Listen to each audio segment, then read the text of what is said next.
किसी अनजान लड़की को गर्लफ्रेंड बनाने की कितनी बड़ी कीमत चुकानी पड़ सकती है, ये कोई मुझसे पूछे। मैं आज भी उस दिन को कोसता हूँ जिस दिन मुझे ये गर्लफ्रेंड बनाने का भूत सवार हुआ था। कॉलेज में मेरे सभी दोस्तों के पास गर्लफ्रेंड थी और सिर्फ मैं ही सिंगल था। सारा ग्रुप मुझे टीज करता रहता था। ऐसे ही एक दिन और भी हुआ और मैं उन लोगों से नाराज होकर गार्डन में जाकर के बैठ गया। मूड ठीक नहीं था तो ऐसे ही अकेले घास पर बैठा था। तभी मेरी नज़र एक लड़की पर गई जो देखने में बहुत ज़्यादा सुंदर थी और मेरी कॉलेज की तो बिल्कुल नहीं लग रही थी।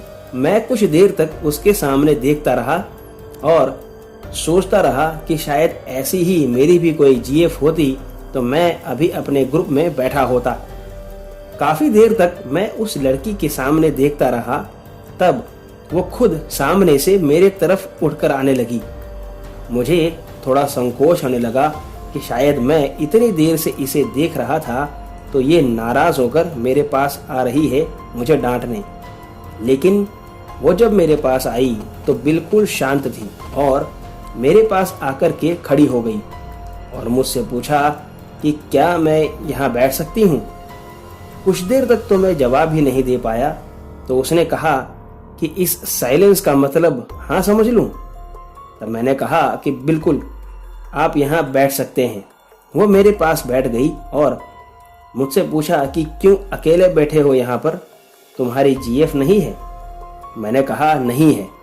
तब वो हंसने लगी और मुझसे कहा कि इसीलिए इतनी देर से मेरे सामने देखे जा रहे थे। मैं कुछ बोल ना सका।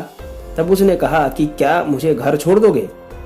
मैंने तुरंत हाँ कहा और हम गार्डन से बाहर निकले और पार्किंग लॉट में जाकर के मैं बाइक ले आया। वो मेरी बाइक पर ऐसे बैठी जैसे मेरी जीएफ ही हो।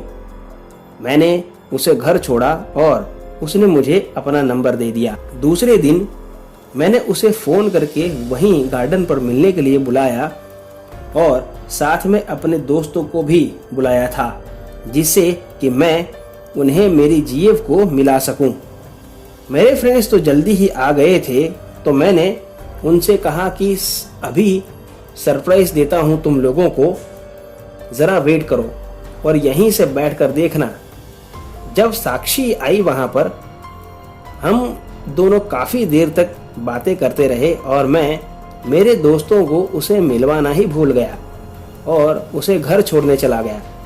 दूसरे दिन जब मैं कॉलेज गया और मेरे दोस्तों से मिला तो वो लोग फिर से हंसने लगे मेरे ऊपर और कहने लगे कि भाई सरप्राइज देने वाला था तू। कौन सा सरप्राइज देने वाला था।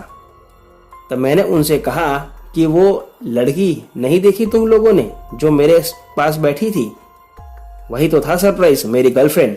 सभी एक दूसरे के सामने देखने लगे और हंसने लगे और कहा कि अबे पागल तो नहीं हो गया क्या तू जो गर्लफ्रेंड के लिए, वहां तू अकेला बैठा था और अकेले ही बड़बड़ा रहा था, फिर उठ के चला गया। कौन सी जीएफ तेरी, कोई इनविजिबल क्रीचर है क्या।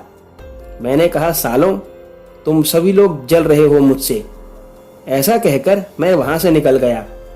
उसी दिन साक्षी ने मुझे घर पर बुलाया और कहा कि आज मेरा जन्मदिन है और तुम्हें घर पर आना है। पहले तो मैंने मना किया लेकिन फिर हाँ कह दिया। जब मैं साक्षी के घर पहुंचा तो साक्षी के अलावा और कोई घर पर था ही नहीं। मैंने कहा कि ये कैसी पार्टी है। तब उसने कहा कि ये स्पेशल पार्टी है सिर्फ हम दोनों के लिए।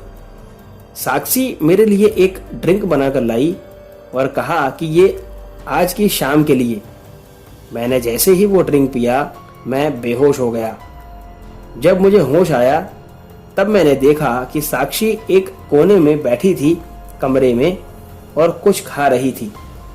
उसके खाने की आवाज बड़ी भयंकर थी और मैं डर भी गया। मैंने साक्षी को पुकारा तो वो तुरंत मेरे तरफ मुड़ी। तब उसका चेहरा खून से सना था और वो कुछ मांस का टुकड़ा चबा रही थी। ये देखकर मैं डर के मारे वहां से भागने लगा। तभी मैं नीचे गिर गया और मैंने देखा तो मेरा एक पैर घुटने से कटा हुआ था जो साक्षी खा रही थी। आगे कहानी में क्या हुआ जानने के लिए देखिए गर्लफ्रेंड पार्ट 2। अगर आपके पास भी ऐसी कोई कहानी है तो मेरे साथ मेरे ईमेल पर जरूर शेयर करें जो डिस्क्रिप्शन बॉक्स में दिया है। तो मिलते हैं अगले पार्ट में। आप देख रहे थे आहट एक अनहोनी की कश्यप के साथ। धन्यवाद।